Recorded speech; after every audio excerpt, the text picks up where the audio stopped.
Missing the sky through the ceilings that we made up when we sold our miracle. That's when we started growing old. But I just might leave this stuff with some blood left in my chest. Ooh, I lean into. Ooh,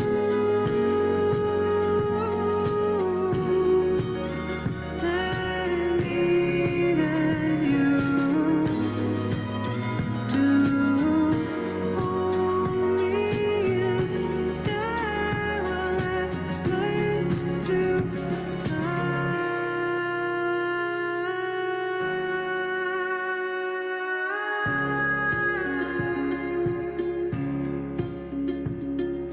Trusting this powerless dark of night, my first flight. But since you made me want the sky, I must have the wings to fly. Ooh, I lean into.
Oh no, hi, hey guys. Sorry, I was just hearing Jensen there that I was muted for this little time. So I'm not going to cover the last session, the last couple of slides that I just went over, but hopefully you guys can hear me. Give me a thumbs up if there's sound.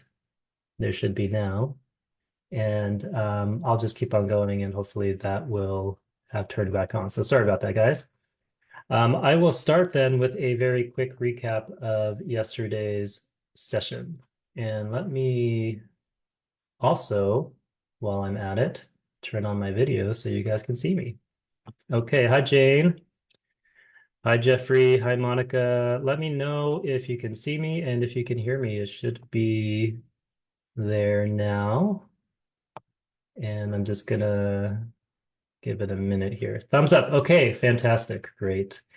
Again, sorry about that, guys. Okay, so we're gonna start with a recap of yesterday's session. We explored how anxiety often leads to procrastination, which in turn heightens anxiety and creates this kind of vicious cycle that drains your energy, productivity, efficiency. And we introduced the concept of of the anxiety ratio and how anxiety gets triggered when a perceived threat in any given situation is greater than your perceived capacity to deal with that threat. And lastly, we talked about the power of accepting anxiety rather than avoiding it. So by not seeing anxiety as a threat, you can start impacting that anxiety ratio and feeling like you have more and more capacity so that anxiety doesn't get triggered as often or as severely. So today we are going to talk about self-criticism because really it's one of the main things that amplifies the anxiety ratio and shoots it way up above one. Remember, when that anxiety ratio is above one, that's when anxiety gets triggered. When it's below one, it feels very manageable and doable. So I'm sure we're all familiar with self-criticism. If you're here and struggling with anxiety, I can almost guarantee you that you're also struggling with some kind of self-criticism, even if you're not fully aware of it. So if you really pay attention, when you look at your to-do list or when you look at your task or project that you have to do, some performance that you're about to put on, you will probably see some self-criticism underneath the surface. Maybe you're most aware of the feelings of anxiety, but underneath there tends to be self-judgment, which might be, and we'll talk about this later today, a way to try to motivate yourself to push past the anxiety, or maybe it's just self-criticism that's embedded in the way that you take action. We're all going to talk about that. Either way, self-criticism and anxiety go hand in hand. So, what happens when self-criticism kicks in? You start telling yourself things like, I'm not good enough. I always mess things up. They'll never be satisfied with my work. So each one of these self-critical thoughts start to chip away at this kind of perceived capacity to be able to handle the situation. So it's like you turn the volume way up on the perceived threat while simultaneously turning down the volume on your ability to cope. And when that happens, the perceived threat seems way bigger, and your capacity to deal with it obviously feels much smaller. So as a result, the anxiety ratio shoots up, and you're left feeling overwhelmed, paralyzed, and caught in this cycle of doubt and fear. So what we want to do today is get a little bit more aware and conscious of the self-critical messages that are going on in any given task, project, performance, anything that you're doing where anxiety is involved. So, what are some of these self-critical messages that increase this top portion of the anxiety ratio? And let me know in the comments which one of these goes on in your head, which one resonates the most. Okay. I'm not smart enough to figure this out or to do it, whatever that is. All right. If I don't get this perfect, I'm a failure. Everyone else is better than I am. So this kind of comparison. thought, self-criticism. I'm not good enough to do this, quote unquote, right. I'm not good enough to do this right. If I make a mistake, everyone is going to judge me. They'll see through me and realize that I'm a fraud. So they might not necessarily be specifically these statements, but something similar to it. Let me know in the comments what goes on in your head. And if it's not one of these statements, feel free to drop it in. Again, we're all in this together, so it's always helpful to hear what other people have going on, and also is a chance for us to see the similarities of these patterns. Okay, so what happens then, also on the bottom end of this portion, is that there's self-criticism that makes you feel like you can't handle whatever the perceived threat is. So project deadline, call, meeting. So mostly what is behind that is a fear of how other people will respond. So let me know if any of these sound familiar, right? I won't be able to bounce back from harsh criticism. I'm not strong enough to deal with what they're going to say. I'm too sensitive to handle it. I can't cope with people pointing out my mistakes. So all of this perceived capacity to cope ends up being dependent on how other people are going to respond. And in turn, we don't feel like we have the capacity to actually take that on. And we're going to talk later this week about why that is and what's actually going to dissolve that fully so that we're actually not concerned about how other people will respond. And that is 100% possible. I never thought it was possible myself until it happened. And it's very, very important in terms of how we heal anxiety is actually to start not caring about what other people think or not feeling like we're going to crumble. Okay, so what actually do we do about this? All right, and first I'm just going to read a couple of comments here. Yeah, Donna says, judging me. Jeffrey says, all of the above. Yeah, so I'm sure that a lot of people can relate to this, okay? So we're going to talk about what we can do about this. And the first and most important thing to do is recognize the self-criticism. So first we have to become aware of the self-critical messages. But there's a very particular way that we want to identify it, and that is to see the self-criticism as the inner critic saying these things to us. It's one of the most important things that I do with my clients. It's to help them recognize and identify the inner critic, because a lot of the times it's operating beneath your conscious awareness. So it's really, really helpful to define this. So let's talk about what the inner critic actually is. The inner critic is a negative internal thought, internal voice, sorry, or thought pattern that judges, criticizes, and demeans an individual, often undermining their self-worth and self-confidence. So the inner critic typically arises from internalized beliefs and fears, which are rooted in past experience. So this comes from our history. The inner critic is not something natural that comes into our psyche.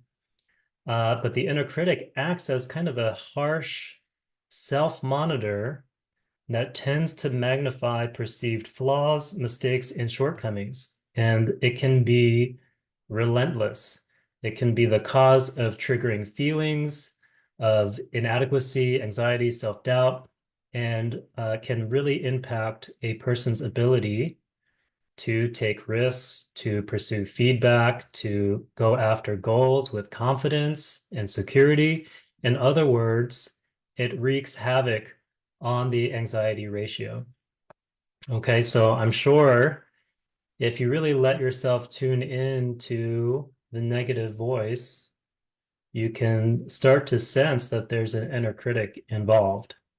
So we first have to take this step to create some separation from the inner critic, so it's easier to recognize and easier to identify.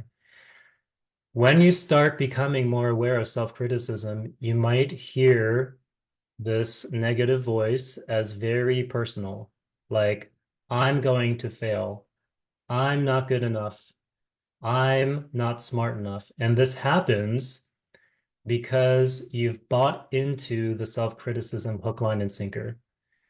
But as you get more aware of where these messages came from, you start to see the internalized self-criticism is actually from your past. These are actually all messages that you've heard before and heard so often that you've internalized them and taken them to be your own. And these messages are usually from authority figures or caregivers. Once you recognize that, you start to create just a little bit more separation from the inner critic and therefore the self-criticism. And what happens is you start to recognize that the internal dialogue is actually between you and someone from your past saying, you're not good enough, you need to be better, you're not smart enough, etc. And that doesn't necessarily mean that somebody is using these exact words. It could be the way that somebody just handled themselves around you, or it could be the absence of validation or a sense of mirroring. Either way, it's the impression that came into the psyche and started to form this kind of negative thought pattern. So hopefully you can see how it's easier to back the self-criticism back off the negativity when we have a little bit of that separation. So one of the things that we can do, and this is what I always suggest to my clients, is see if you can catch when you're using the language internally, I am not good enough, or I'm going to make a mistake, or I'm feeling like weak and incapable, and instead see if the message actually is more accurately put as the inner critic saying, you are going to fail, you aren't good enough, you're going to do this or that. Okay. So what we want to do then is actually start to challenge these inner critic messages. And we're going to get into this, but a quick note here about this process that we're going to what that I'm going to outline here is that this is a process that I work really, really closely with my clients on. I'm almost even sometimes a little cautious about putting this out there because it's not something that we can effectively cover in 10 minutes. I can give you the steps, but there are actually a lot of nuances to this process and a lot of things that are operating underneath the surface depending on the individual. So just a caveat, I don't want anybody to look at the next couple of slides and listen to me and say, oh, this is a 4-step process. Great, done and done. I'm going to check these off and it's going to be all good. So please do not underestimate the inner critic and don't underestimate this process. But I do want to give you a basic understanding so that you can start to work with it for yourself and get a sense of the possibilities. Okay, so what are these steps? So we need to first become more aware of the self-critical messages.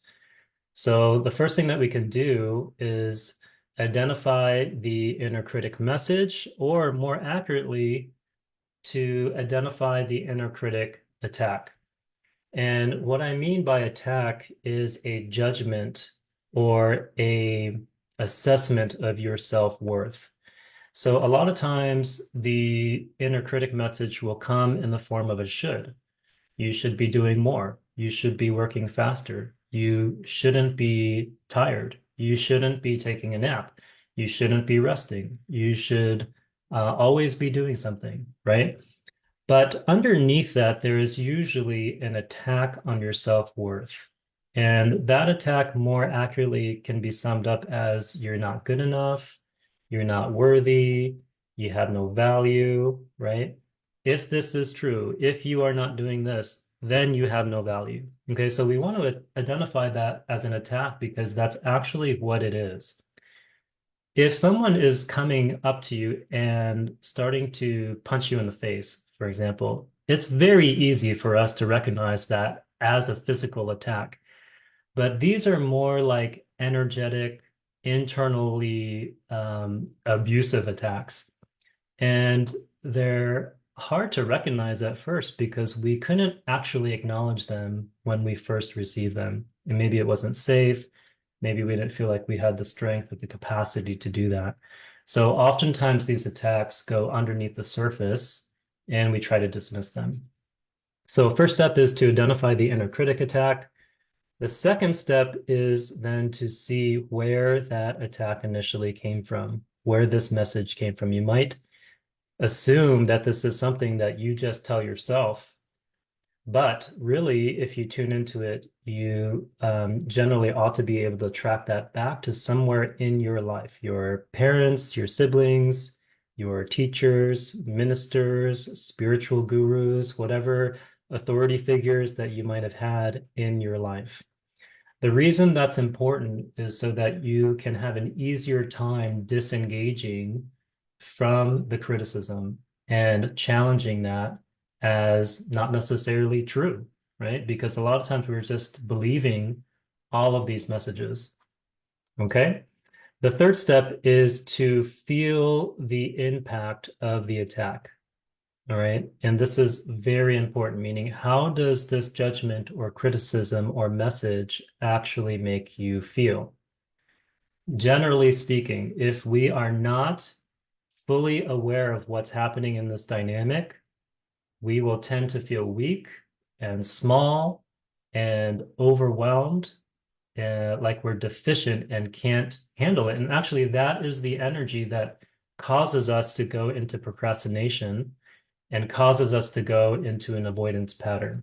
So we want to actually be aware of the impact. And the fourth step then is to actually defend and disengage from the attack.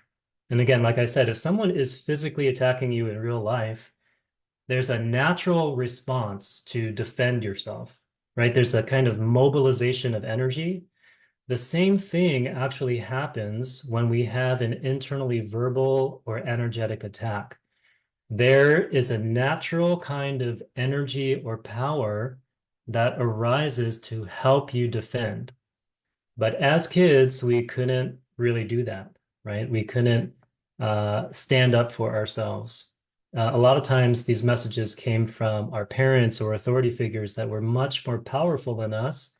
So, what did we have to do? We had to repress that energy. We couldn't challenge, we couldn't confront, we couldn't say what was true or and actually defend ourselves in an effective way. But that is the very energy that gives us the capacity to deal with the criticism of the attack.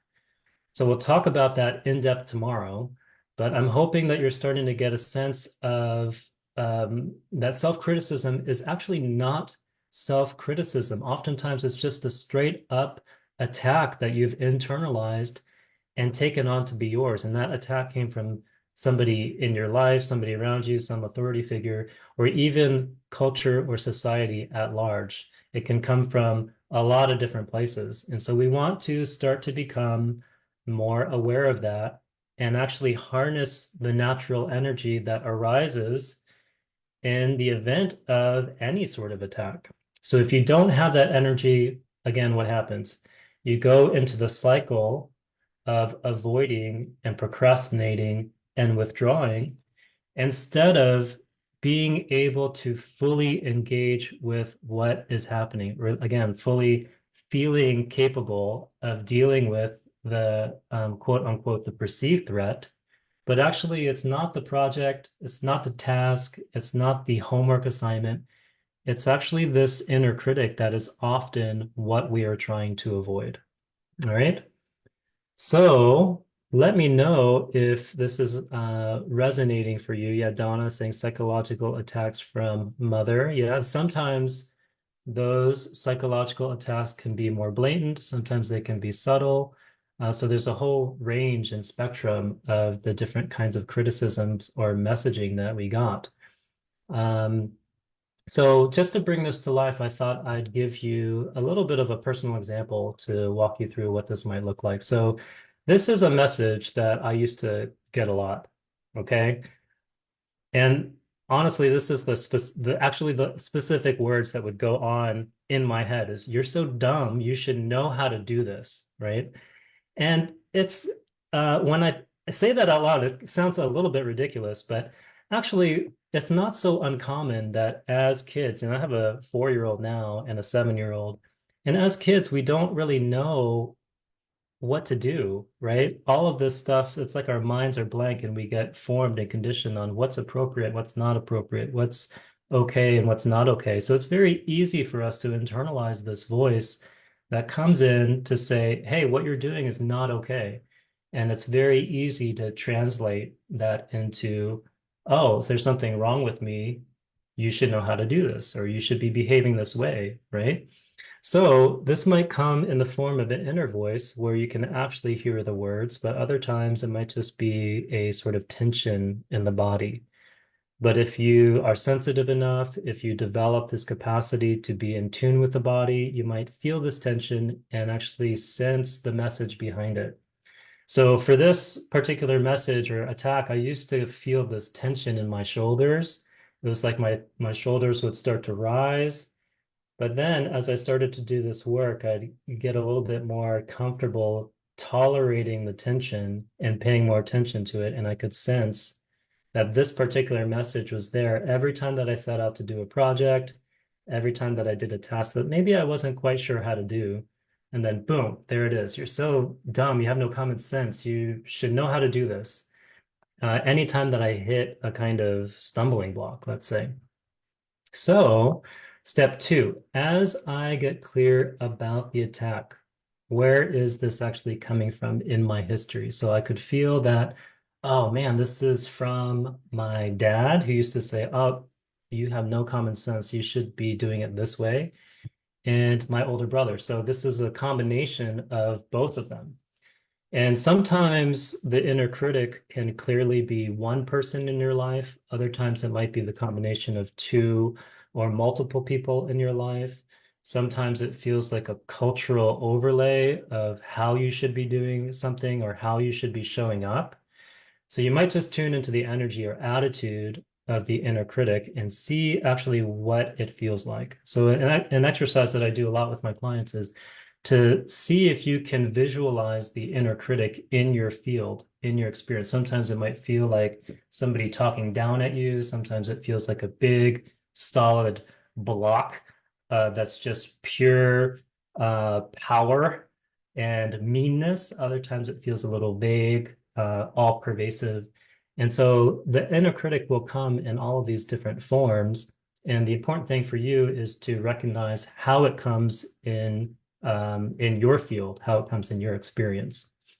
Okay, so the third step here is um, that we want to feel again the impact of the attack. Well, this used to make me feel anxious. And underneath that, I would often feel helpless and incompetent, like I could never do anything right. In other words, I felt like I was 6, 7, 8, 9, 10 again. In other words, not having support, not knowing how to do things, not feeling like I had any capacity. And I know this for a fact that a lot of the clients that I talk to, they have high paying jobs, they're very successful out in the world, but sometimes they still feel like they're operating like they're 6 or 7, or they're 10 and 11, like they're little kids, instead of even somebody having 30, 40, 50 years of experience under their belt. So this is the impact and the power that the inner critic can have on us. Okay, and number four, again, naturally, we want to connect with what the energy is that naturally wants to arise. And so for me, that kind of energy was a sort of back off, back off. All right, just leave me alone. And this is a tricky thing because not a lot of us, some of us grew up not being able to say that, not being able to challenge, not being able to have this energy because we would get hit or we'd get punished or we'd lose connection somehow. So a lot of times I find it helpful to see um, this as the inner critic attacking a little kid that I know. right? Either my own child or somebody else's child, because in actual fact, the energy that's happening is that the inner critic is attacking a younger part of yourself. What that will do is help you get more in touch with that natural energetic response without repressing it, because that often happens where we feel like we can't stand up for ourselves, but we might be able to stand up more easily for an innocent child, which you were, by the way, and seeing it that way. So I want to close the loop here and talk about how this makes procrastination so appealing when the inner critic is present and operating. When the inner critic is there, like we've seen, the anxiety ratio is typically greater than 1. So anxiety gets triggered, and you might start feeling weak or incompetent or overwhelmed. And obviously, there are a lot of reactions to that. So for some people, we will tend to push harder to get through that feeling of weakness or incompetence. All right. So does anybody relate to that, that they try to overcome it somehow, will themselves out of this feeling of being weak and of being incompetent? And others might then procrastinate and avoid and try to rebel against the inner critic by doing nothing, right? Avoiding. But either way, whether you're avoiding the feeling of anxiety or weakness or incompetence, it is a pattern of avoidance. It's a strategy that we've developed. And like we've talked about, the reward is actually relief from the inner critic. And this is an important distinction to make, is that you are not necessarily finding relief from the task. What you're finding relief from is the constant judgment and assessment of your self-worth that's very, very difficult to deal with from the inner critic. And this explains why we continue the cycle, even though we know it's not great, right? Logically, we know that avoiding these things, procrastinating, not doing what we need to do to be able to function in our life in a positive way, we know that's not great, but we definitely get something out of it, because the inner critic, if we're honest, can be so harsh and mean that we just want to get away from it. It's like, who would want to do anything when you have someone over your shoulder telling you constantly how much you suck at it? Okay, right. Like, that might sound funny, but that is actually what is happening with the inner critic for most of us. Before you dismantle it, it's like a tape that's just constantly running around in your head. Okay, so it's very important for us to be aware of that. All right, so let me know how this is landing for you. What are you getting from this? Is this a pattern that you see? What are some of the inner critic messages that come up? And who actually is your dominant inner critic? Like for me, my dad and my brother, that combination of the two showed up again and again.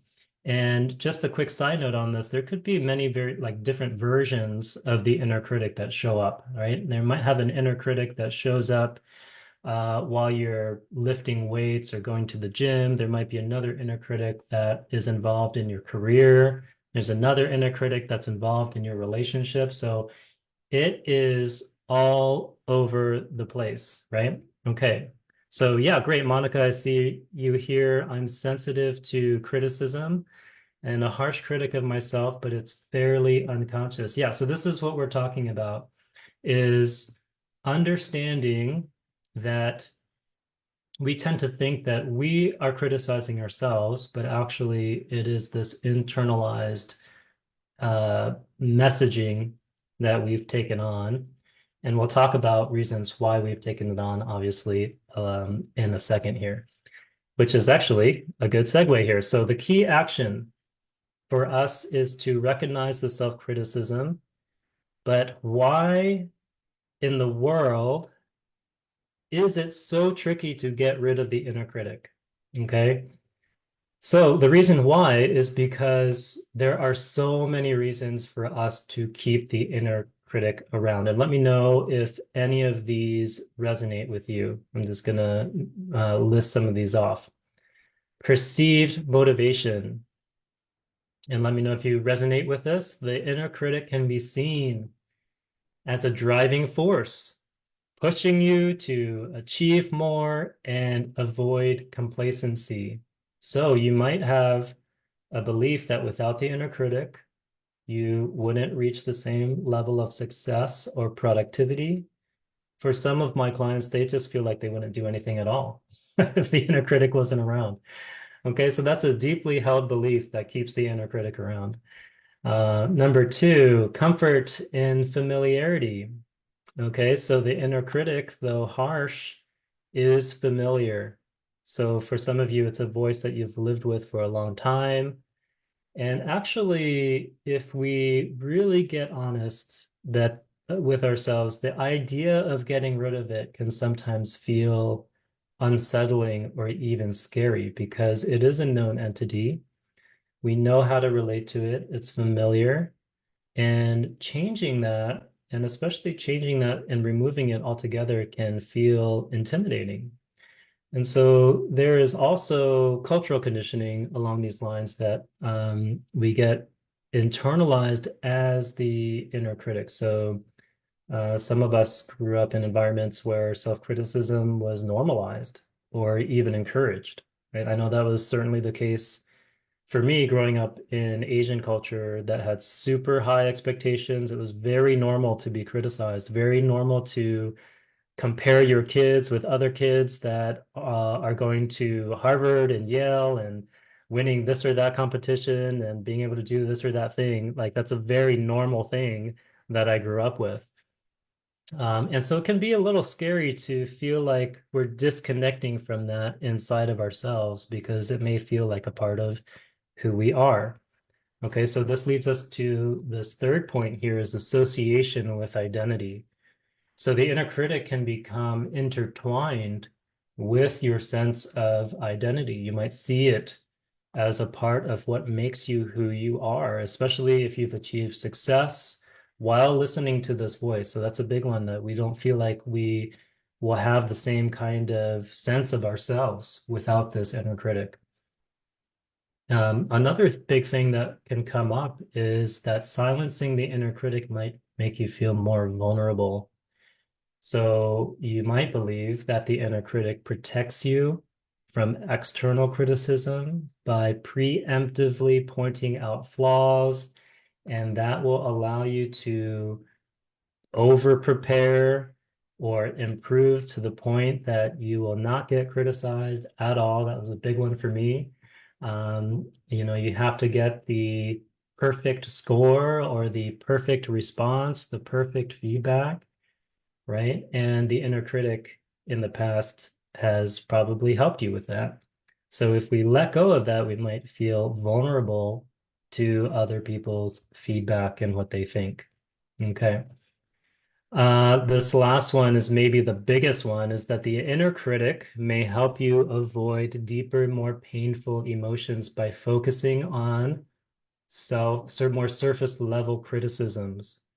It can act as a distraction from dealing with the underlying issues of fearing failure, anticipating rejection, feeling inadequate, right? So this is not a comprehensive list, but I want you to see that the way why we keep the inner critic around is because of these things. Even though consciously we might hate the inner critic, we might hate its harshness and its meanness, and we might hate the anxiety procrastination cycle, but it's important to see why it's here and has continued to stay here. So as we make it more conscious and more aware of it, we can make some clearer choices about it. All right, so I'm just going to take a minute to read some of these comments that are coming in. So Donna, yeah, my mother and relatives, friends that she lied to about me, so it's very overwhelming. Yeah. So again, it could be a single person, it could be multiple people combined into one. Yeah. Jensen, I think mine was through sports, yeah, and romanticism and early age from a middle school friend. My mom's friend, my dad. Yeah, so people close to you is typically how we interpret these things. And again, a lot of these things happen in our childhood as we're growing up because we're so open and susceptible to it, and we do not have a lot of support in how to manage these messages. Okay, so Monica, yeah, my father was a harsh critic of my mom. Yeah, and I think I internalized it so young that I've always been an overachiever. Yes, this is a really important point that it might not even be specific direct messages that somebody told you. It could be like the air that you breathe in the house. So I made a joke about this because I went back to my cousin's wedding in Chicago a couple of months ago, and it was an all pretty much an all Asian wedding. All the couples were Asian. It's like all of the most of the wedding was actually of Asian descent. And it was really funny because I come from mostly a different sort of environment now. And so going back and walking into the room, it was almost like I could feel the expectation in the air. It's just something that permeates the atmosphere and the energy that comes in. So there's such a cultural overlay that sometimes we're not able to see it, but it was very apparent in that environment. Okay, so Donna, yeah, I don't even try because I'll fail. Yeah, Jeffrey, that's a big one, right? So this is very common. Thank you all for sharing and actually looking at this, being aware of it. I know it's not easy, but it is the way for us to gain our freedom. Okay. So let's close with a brief summary of what we've covered in today's session. So we looked at how self-criticism amplifies the anxiety ratio and how these self-critical messages come from the inner critic. And I also laid out some specific steps to disengage from the inner critic. And that process, I'll repeat this, that process, if you practice it and experience it in real time in your body, will 100% free you from the anxiety that's caused by self-criticism. And for most of you, that will completely change your life. So right now, you might not see how prevalent that self-criticism is and how much anxiety it creates and how much it's constrained you in your life. But I guarantee you that if you haven't done this work actively and consistently, it is definitely operating in you and amping up that anxiety ratio.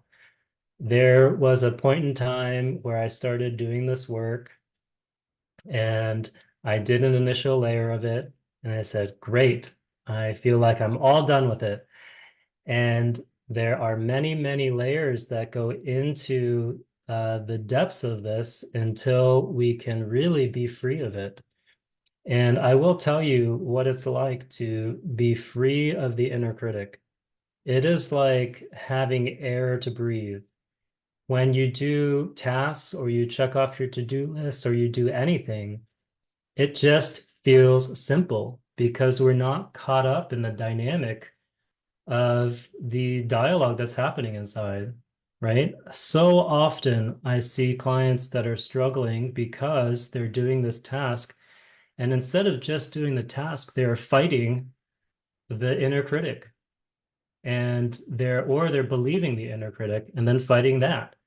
And so if we can become more aware of it, start to disengage from the inner critic and see the truth, that is actually when we start getting in touch with what is actually real. And what's actually real is your authenticity and the authentic energy that is available to you, the authentic capacity that comes naturally to you, and natural kind of confidence that comes so that you can fully engage in your life, not shy away, not withdraw, but actually start to take more risk, start to pursue what you want to pursue in your life, and really start to become yourself in a real way. Okay, so hopefully that is something that you find valuable. And we will practice this a little bit in our homework assignment today. So we want to get as aware of all of these things as possible. But the first step is just to become conscious of all the judgments the inner critic says about you and how you get things done, right? Maybe it's the to-do list. Maybe it judges you for needing rest. Maybe it criticizes you for not having done enough in your career. Whatever it is, you want to get this all out so that you can see. And remember to try to discern the difference between I have not gotten so far in my career versus the inner critic saying, you should have gotten further in your career by now. Okay. So something along those lines. A good signal that there is an inner critic around is if you hear the word should. Okay. If you should be working harder, you should be working more, you should be better, you should be practicing more, you should be going to the gym more, you should be losing weight. There's so many shoulds that the inner critic will put out there. Getting aware of the shoulds will put you in touch with the underlying judgment of those should statements. So if you feel up to it, you can also follow the steps that we laid out today to dismantle the inner critic. And if you need help, that is where you can message me or comment. This is what I do in the group coaching sessions that I run and with my one-on-one clients. So again, I am here this week to help you specifically with this step. So please take advantage of my time that I'm setting aside to do that. I would be happy to help you with it. Okay, bonus task for today is to drop a comment in the main group, share your biggest takeaways so far. And this is an anxiety group. We have a lot of people who can benefit from this, who are on the fence or tentative because it's unknown.